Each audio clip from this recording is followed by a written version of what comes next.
Hey everybody, welcome back to my channel. I'm Reed Gray, your neighborhood expert, and today I have brought on Dave Adams with ProTech Inspections to talk about what you can expect as a buyer for your home inspection here in Greenville, South Carolina. We're going to talk everything about their scope of services to new construction and some of the craziest things that they have seen as inspectors. So make sure you stay tuned and drop a comment below to tell me your favorite story.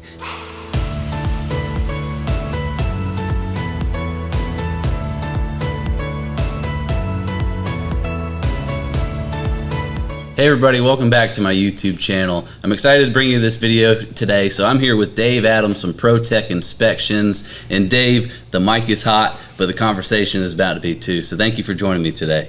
Thank you for having us, Reed. We appreciate it. Absolutely. So as you guys know, a lot of you folks who are watching our videos here are considering moving to Greenville, South Carolina from different areas, different states, you name it.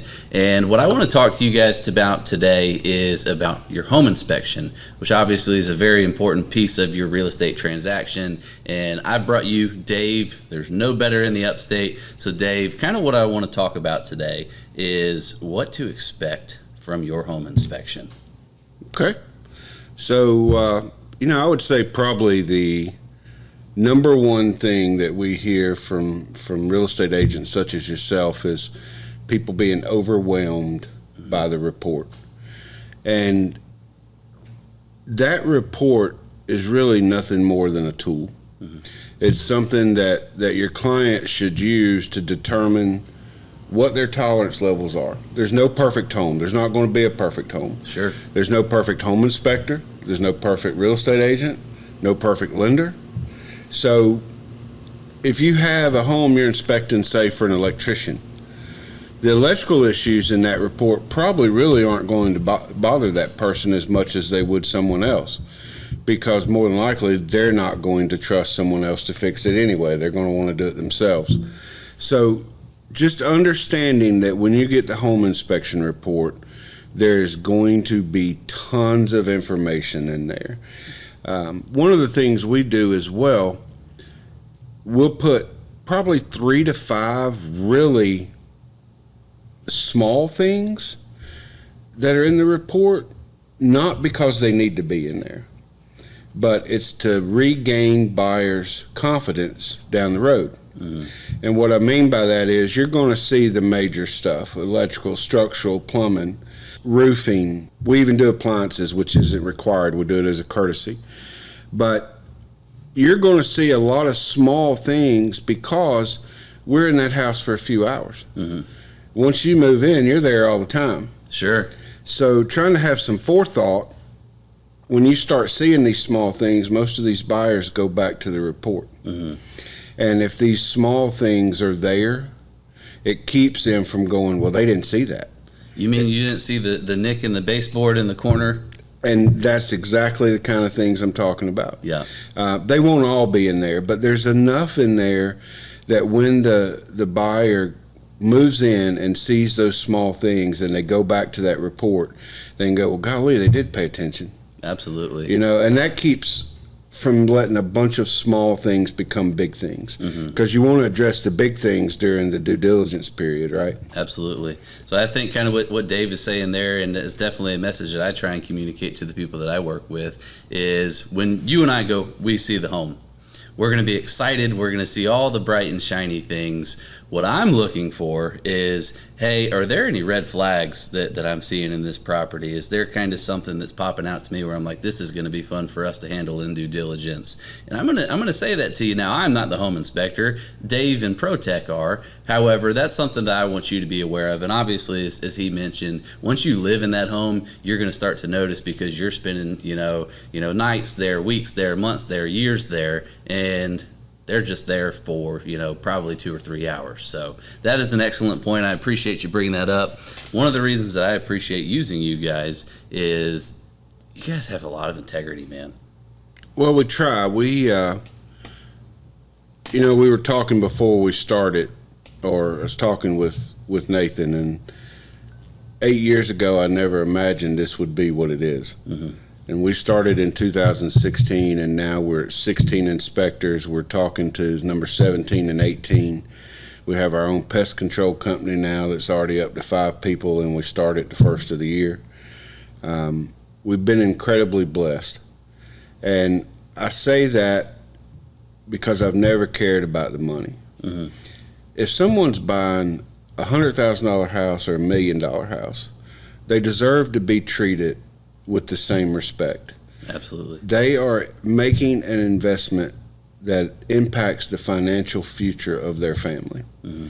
And they're trusting us to give them good information. Yeah. So take that back to your first question about what to expect. You know, our reports are longer than a lot of people's, and you've seen that, but it's because we have the good and the bad in there. Right.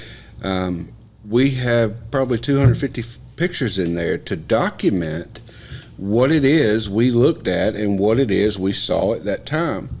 Because the other thing you have to consider is that house is going to change between the time we inspect it and the time folks move in. 100%. And on that point, there's something I wrote down earlier, is that a home inspection is kind of like an appraisal, right? It is someone's opinion of value or someone's opinion of condition at that point in time. So that's something important to keep in mind. Now, I'm going to go down a little bit of a rabbit hole here. What about a reinspection? I personally, and even in our reports, you'll see, and you've probably seen it, reinspections are discouraged. Mm-hmm. And here's the reason why. For me, it's purely, anytime you own a business, you want to mitigate risk. Mm-hmm. You know, and you have to consider that. So I rely upon you as the real estate agent to ensure that the seller is using properly licensed, insured contractors. Mm-hmm. So in the state of South Carolina, if you're licensed by LLR, all of your invoices, all of your print materials should have your license number on there. Mm-hmm. Seldom do you see it, but it should be on there. Right. Our opinion is there's more than one way to skin a cat, right? 100%. As long as you use a licensed contractor, they are responsible for that work. Mm-hmm. And if it's not right or if it fails, they are responsible for that work. So from our perspective, when we come in and say, hey, yeah, it's fixed, we're assuming liability, Mm-hmm. often in many cases for things we can't physically see. Right. So let's hold the contractors accountable for that. Get the invoices, get the records of what we're done, get their license number. And that's the best way to protect your client. Sure. Not by having us check it. Sure. You know, and we're charging upwards of $300 depending upon the number of items we're checking. I would rather not make that money because I just don't believe it's a good steward of the buyer's resources. Mm-hmm. And so you mentioned that upwards of $300 for your inspection report there. I have noticed, you can chime in on this as well, that ProTech is actually one of the more affordable inspection companies here in the upstate, which is awesome because you guys, you're investing hundreds of thousands of dollars in your home. Of course, you want to make sure that you have somebody who's really well qualified and great into that property to kind of get a look at what's going on, right? So you guys are going to vary upon square footage. But let's say that I'm buying a 1,800 square foot home. What is my home inspection going to cost, and maybe what do others cost here? So, interesting point, and you know, I'll talk more about the way we do business. So, normally you'll hear people say, "Don't hire the cheapest home inspector." Mm-hmm. We happen to be the cheapest. Yeah. If you're anything under 2,000 square foot, it's $319. Mm. And the way we're able to do that is you need more than a home inspection. We are the only company that offers a ton of ancillary services. Mm-hmm. So what is a ton? We do everything in-house. Our termite letter is done through our pest control company, which is a completely separate entity. Mm-hmm. Sewer scopes, chimney inspections. You know, if you try to call a chimney inspector right now, you're probably 3 to 4 months out. We can do it more than likely by the end of the week. Mm-hmm. So we invest money in getting our people trained and getting our people educated and allowing them to do that job. But what happens is because we can add all these other ancillary services, radon, water quality, indoor air quality, mold inspections, we're able to have that lower entry point for the home inspection fee, because we can add that stuff on to generate additional revenue. Frida in our office is an amazing upseller. You will call for a home inspection, and next thing you know, you'll have $800 worth of stuff. But the thing is, she's not selling you things you don't need. Right. You know, a sewer scope, in my opinion, should be done on every home. Okay. The average repair is $6,500 across the country. My neighbor just did his. And how much was it? About $5,000. Yep. Well, we got into it because a lady called me one time and said, I want to know how you're going to reimburse me $43,000 for repairing my sewer line. And I said, well, ma'am, that's a very good question. Tell me what's happened. Yeah. So we can't see sewer lines. This particular one went under 290 up in Greer. Okay. And she had to pay to bring in all the heavy equipment, to tear up the road, all the traffic flaggers, and to put the asphalt back down. Because she disrupted a major highway. That sounds like a headache. Well, for her it was, I'm sure. Who's got $43,000 to pay for a sewer line? Not many people. So, you know, I saw very clearly that need, and we see whether it's a home in the 60s with cast iron pipes or whether it's a brand new home, we'll see problems with sewer lines. Mm-hmm. On the brand new homes, it's normally because those landscapers get in there laying the sod and grading it, and man, they're just riding all over that sewer pipe on that heavy skid steer, and they crush the sewer pipe. So I just feel like that $249 we charge for that is a huge peace of mind versus having a sewer backup in the home. Sure. You know, that's the number one way to make a client mad. Absolutely. So, and we're not in the business of making people mad. You spoke about our integrity, and, you know, we'll circle back to that. I paid $15,000 to fix a lady's house one time, and I didn't have to, but it felt right. And, you know, Reed, I'm not getting any younger. I need my rest, so sleeping well at night is important. And that's a good thing to think about, too, is in the state of South Carolina, there's actually a state Supreme Court rule, and it's Gladden v. Boykin. And it protects us as home inspectors. Okay. Because it limits our liability on any home to the amount of money paid for that inspection. Now, people will still try to sue us, and you'll find a couple of attorneys that don't know that Supreme Court ruling exists because they don't practice in the home inspection or real estate arena. But you need to think about that if you're moving to the area, because that home inspector you choose, that's what they're limited to. And, you know, we can't pay $15,000 every time. Sure. But when it's a blatant mistake, we need to make it right. Yeah. And there's a reason. That alone is why there's over 4,000 realtors in the upstate that use us. We'll do, right now we're trending towards 4,400 home inspections this year. Wow. And it's because of how we treat people and the fact that when we do mess up, we'll own it. So one thing that really stuck out to me there is you said over 4,000 realtors in the upstate that use you guys. Dave, there's only like 5,000 in the upstate. Well, the numbers actually, it was up to about 8,000. Okay. You know, as rates have gone up, there's a few folks that are now doing other things. There's a lot of part-time realtors. If you look at the number on Western Upstate and Greater Greenville, it's a little over 6,000. Okay. But it is coming down. It is coming down. It is a challenging business for some folks right now, and, you know, very grateful for the folks like you that have the opportunity to work with. But, you know, I caught that. I'm like, damn, you guys are doing business with nearly everybody here. But honestly, y'all, that doesn't surprise me. I've been using ProTech for about a year now since learning about them, and have really enjoyed working with them as well. So one thing I want to point out to you guys is your home inspection. Dave mentioned that they are rather long. The way that we can kind of work well together and kind of ensure that you don't open this report and go, oh my God, what's wrong with my house, is, hey, let's set that precedent. It's likely going to be 80 or more pages. The reason being is you're hiring ProTech, or you're hiring your home inspector, to figure out what's wrong with that house. right? It's not the fun part of the process. You're going to the doctor to learn what's wrong.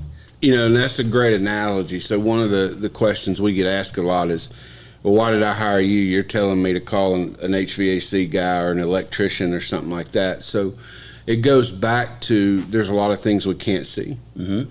So we're making a judgment and forming an opinion based on that house as a whole. Mm-hmm.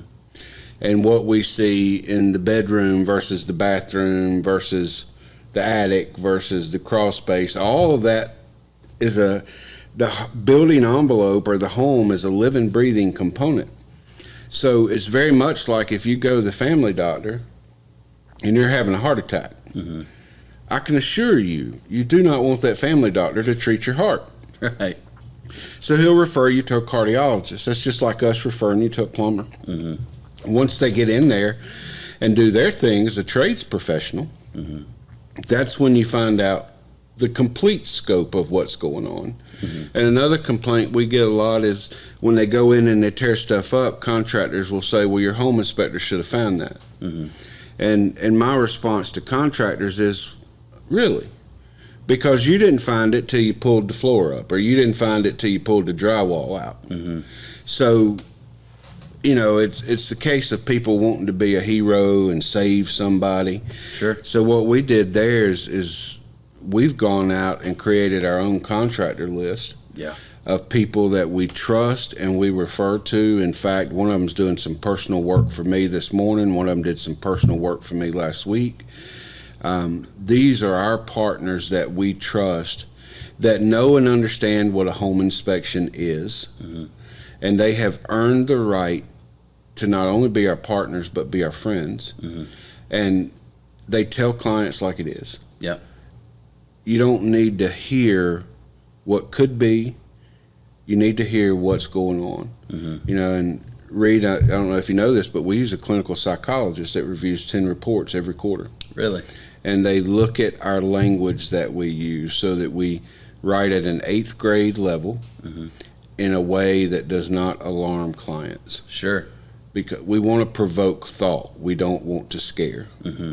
And that's one of the reasons that I appreciate you guys, kind of starting to use you all this year, right? Mm-hmm. And your reports, having that bedside manner, it's really important, because that is when you guys as the buyer probably going to be most anxious, right? And you're going to see verbiage on there that you're not familiar with, and you say, what in the world does this mean? Mm-hmm. Hey, it might be totally fine. And if you see big words on there, recommended so-and-so, mm-hmm. they're going to start to freak out. And you guys might consider it, is this the right house for me? When in reality, it's probably perfectly fine.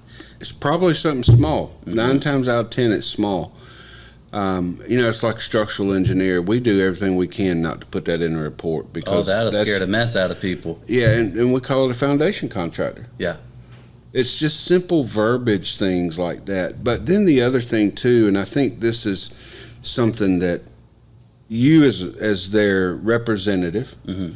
and your clients need to know, go to the 3rd paragraph in the report. First of all, read the entire report. Don't just look at the summary. But go to the 3rd paragraph, and in that you will find your inspector's direct phone number mm-hmm. and email address. And our inspectors, if they do inspections at 9 and 1 or 10 and 2 every day, they're not going to stop that inspection to have a conversation. Mm-hmm. But if you call them and you say, hey, look, I need to talk with you.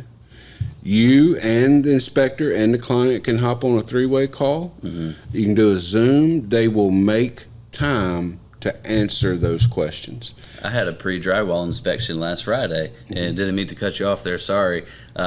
Stuart, awesome. Love Stuart. I love all of your inspectors.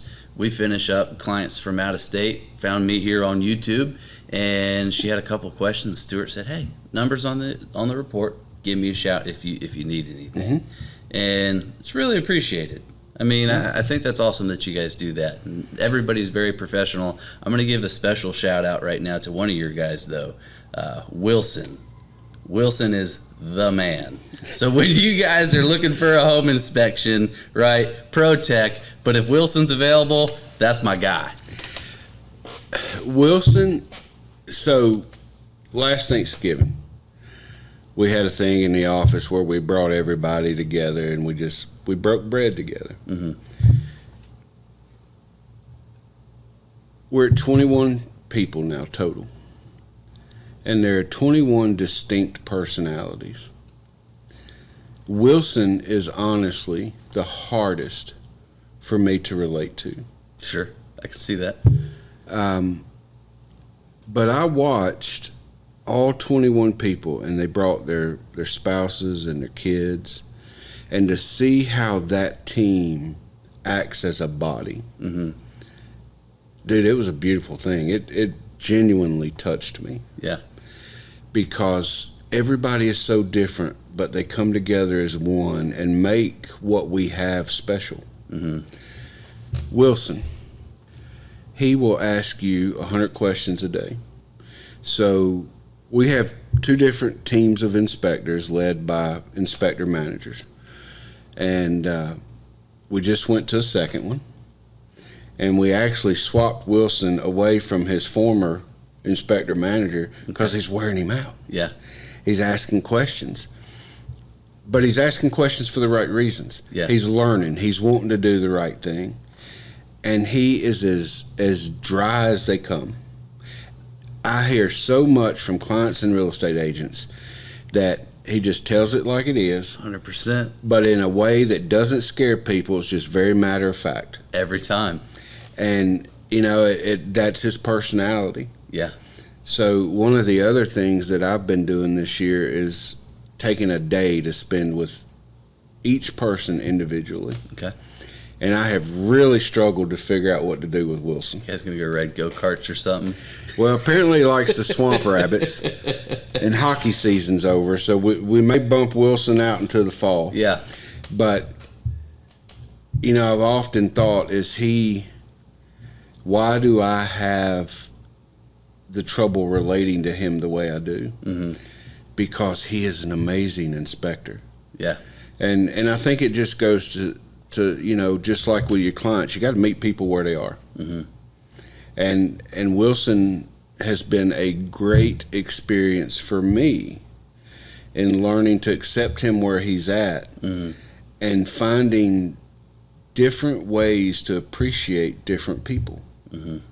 Well, I've got Wilson scheduled on Thursday, so I've got an inspection with you guys tomorrow on a new construction. I've got Jackie, and then on Thursday I've got Wilson, so I'm excited for both of them. But Wilson, can't wait to see you, my dude.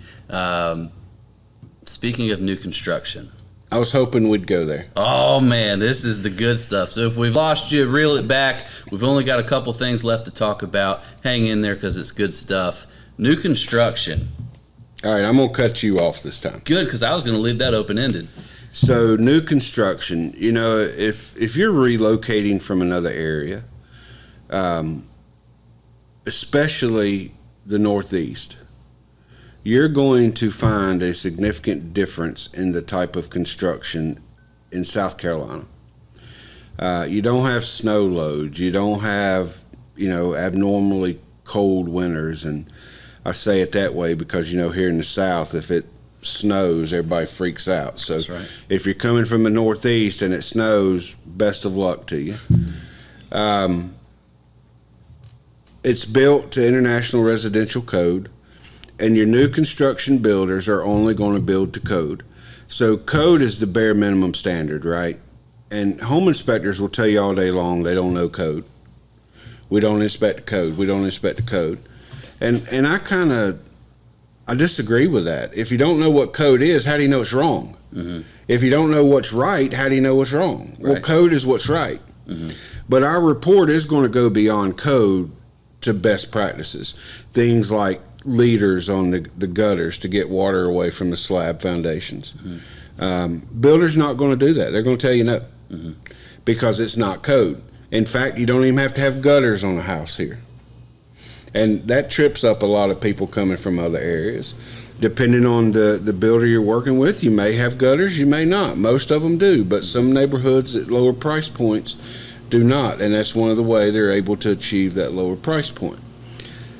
We often get asked is, Is company A good builder? Is company B a good builder? Who's your favorite new construction company? Yeah. So, Reed, one of the most common questions we get is who's the best builder? Who's your favorite builder? It really boils down to the people. Mm-hmm. So you can have company A, B, C, and they're all building the same product. They're a production builder. They're building to the same code. So what floor plan is it that best fits your family's needs? Right. But the critical part is the project manager or the construction manager, whatever that company calls them in that neighborhood. Most of those guys are not licensed builders. The company holds the builder's license. Right. Are they walking their jobs? Mm-hmm. Are they holding their subs accountable? That's what it boils down to. You want a project manager who will communicate with you and that is walking those properties every single day, walking, checking behind their subs. Are they doing things the way they're supposed to? Mm-hmm. That is what makes the difference. Yep. Their vested level of interest. If they're managing a schedule, they're not typically your best manager. But if they are managing that schedule and you go, hey, when's the plumbers going to be here? All right, well, let's see. Plumbers are going to be here Tuesday. Electricians are here Wednesday, and HVAC guys finished up Friday. Mm-hmm. That guy is not only managing his schedule, but he knows that house and he's walking that property and he's paying attention to what's going on. Mm-hmm. That's what makes the difference in the builders. And there can be substantial difference. So, kind of had the conversation before, said it is new for you. And new doesn't always mean that it is perfect. In fact, it's not going to be perfect. Absolutely not. We all have an expectation, especially if you're going in one of these new neighborhoods, and most, you'd probably have to tell me better, but I would suppose most of your new neighborhoods, I'd say 70 to 80% are in that $350 to $650 price range. Mm-hmm. And if you're dropping $500K on a house, you expect it to be perfect. Hell yes, that's the answer. Yeah, but it's built by people. It is. And there's no perfect people. You're not perfect. No one is. I'm right there with you, man. So, you have to have reasonable expectations. The other thing we tell clients is, look, don't argue with the builder. I'm a firm believer that people genuinely want to help other people. Mm-hmm. Now, I know there's some out there that don't, but it just makes my life easier if I believe that, okay? Sure. If you pester the hell out of that builder, they're not going to want to help you. Sure. So we do phase inspections, either pre-drywall and final or pre-drywall final and 11-month warranty. Let us be the one to argue with the builder. Mm-hmm. Because then you can go back and you can tell them that home inspector's the dumbest guy I ever met. And that's fine. Even though you don't really feel that way, build a relationship with that builder so that they will help you. Let us be the bad guy. And because some people just get completely sideways. Oh, yeah. And, I think a lot of it boils down to the real estate agent that you choose to work with as well. Mm-hmm. Because you have a responsibility to make this successful. Right. Which means you have a responsibility in the beginning to set proper expectations. Mm-hmm.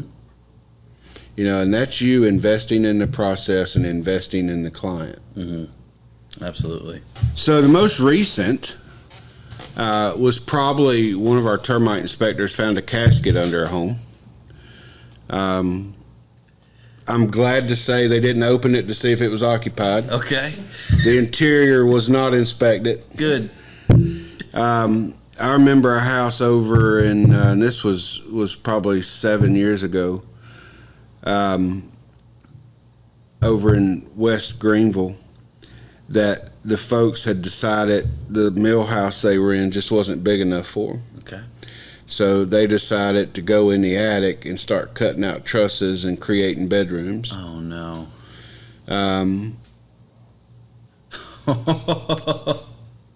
Don't do that. If you buy a house here in Greenville, don't do that. Bad idea. I remember a Hobbit house that we did that was built completely into the ground, and the roof was dirt and moss. That was kind of interesting. Okay. Would you say that you typically find the strangest things in the attic, crawl space, or basement, or in the house as a whole? Well, I'll say we don't open drawers. So That's good. we do not touch people's personal belongings at all because we want to respect their home, right? But we want to make sure drawers and cabinetry works. Mm-hmm. So we will gently slide that drawer, or gently open that door to make sure it moves. Okay. We do not pull it all the way out. We do not open the door all the way because on occasion there's things you can't unsee. So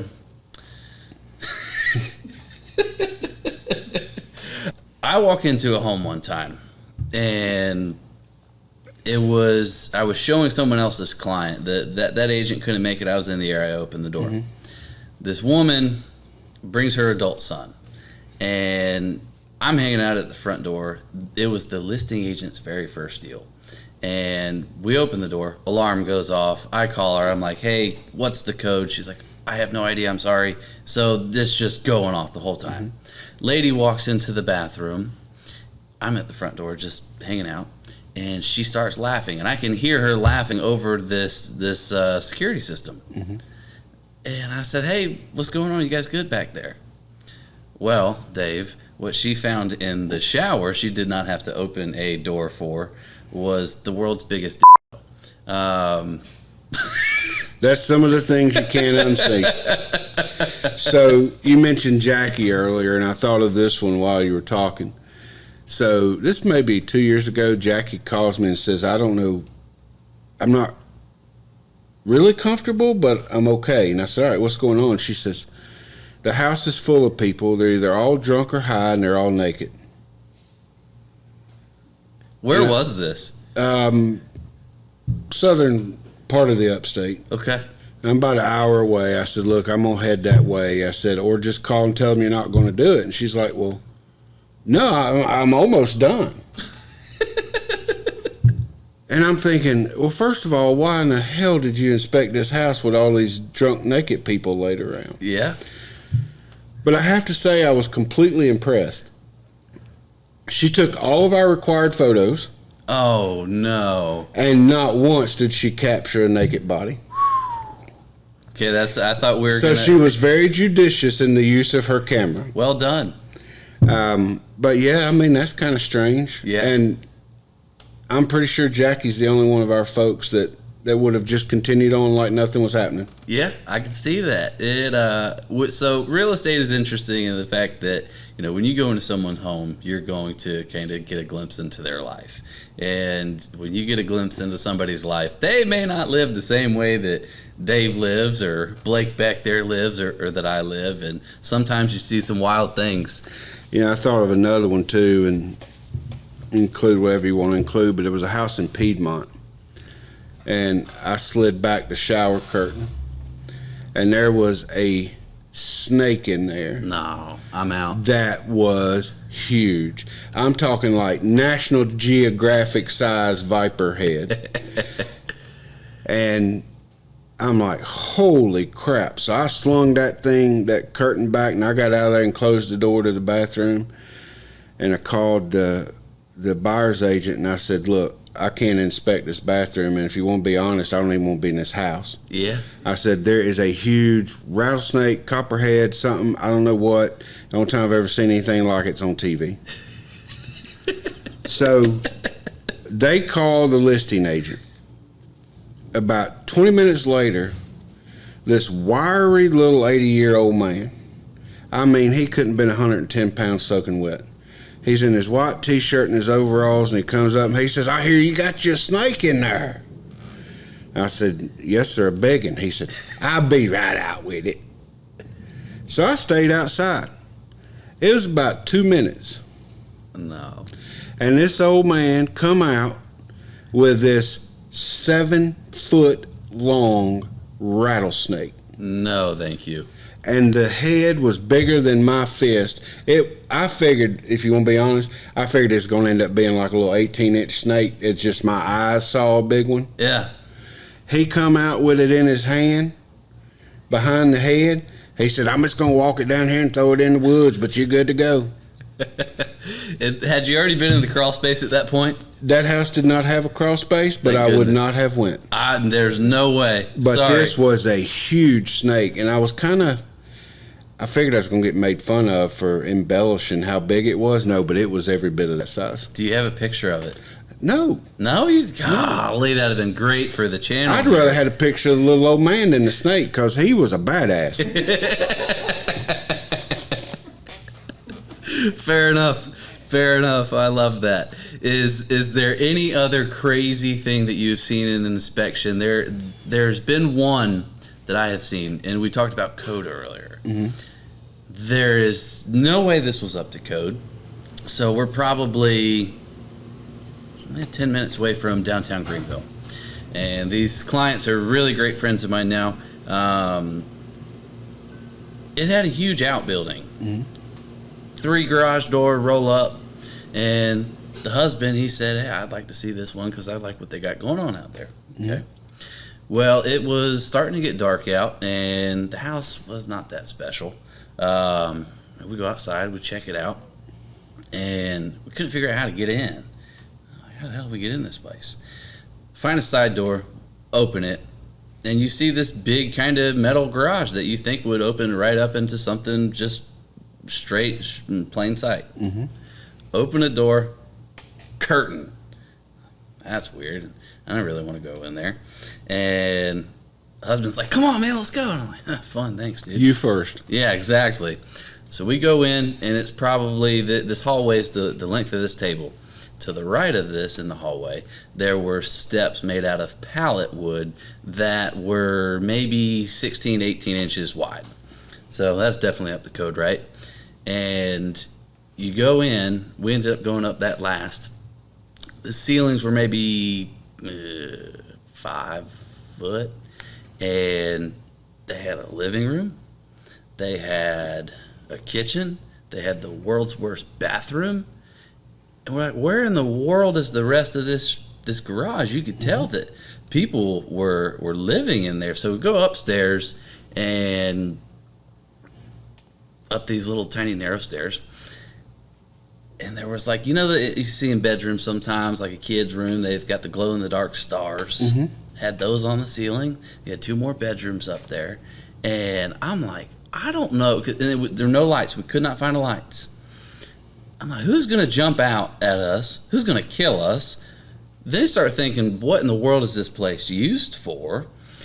Finally, we find the garage. So the building, the outbuilding, the one roll-up door was converted into, we'll call it living space.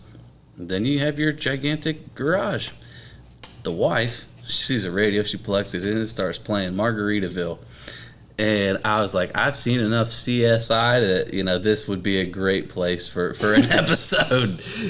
I have the video. I could include a little bit of it for you guys here on the channel, but I think that about covers us for today. And I wanted to discuss, in my opinion, the best home inspector in the upstate. So, Dave, thank you for joining us. Well, and, I want to try to help you out here with something, too. So if you're buying a home, by far the absolute craziest thing that we see on a regular basis is people walking away from good houses for a lack of understanding about what the real issues are.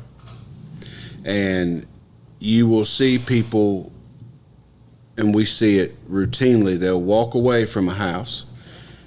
It's very possible you're going to go from the frying pan to the fire. Yeah.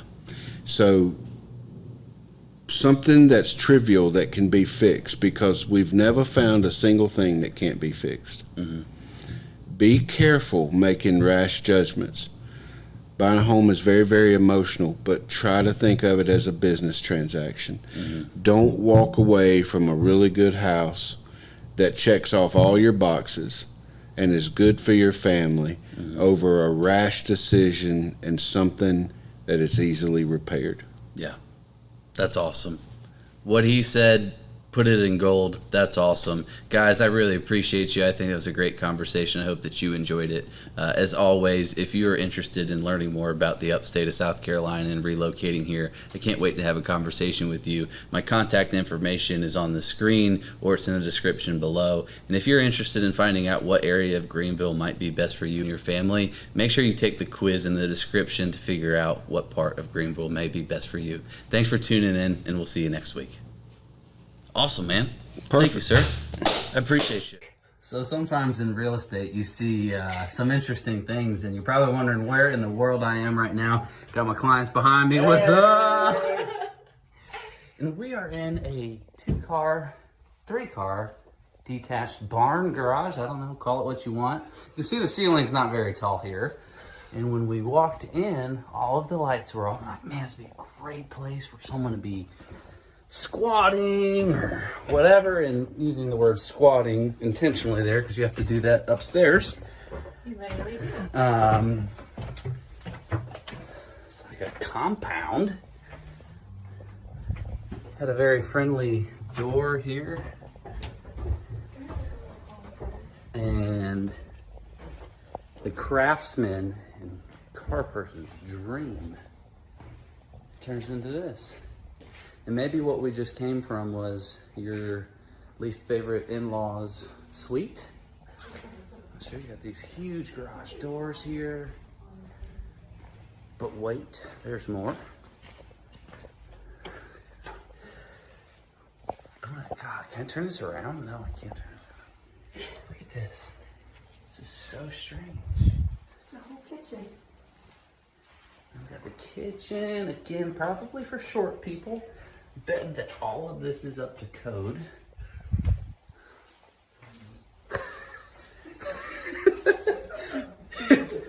The husband's being friendly right now and spooking everybody. It's really fun when the lights were off. Look, you can see the light from the top of the door. That's cool. There's a bathroom in here. Rub-a-dub-dub in that tub with the plywood on the ceiling. How you doing? You see some wild stuff in real estate, y'all.